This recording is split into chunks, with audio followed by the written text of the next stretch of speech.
This is how I clean redwood deck. I used to in one cleaner from Behr, a 2 gallons pup spray.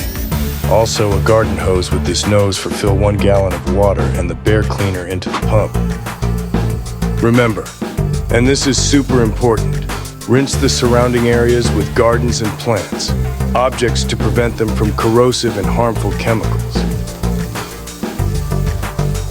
I wet the surface of the deck as well to prevent bleach marks or chemical marks. Now it's time to apply our solution. Make sure you apply everywhere.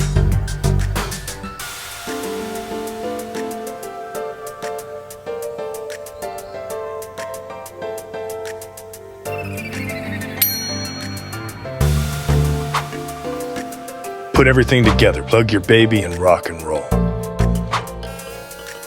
It's ready for give a good coat of oil stain. I do this every year.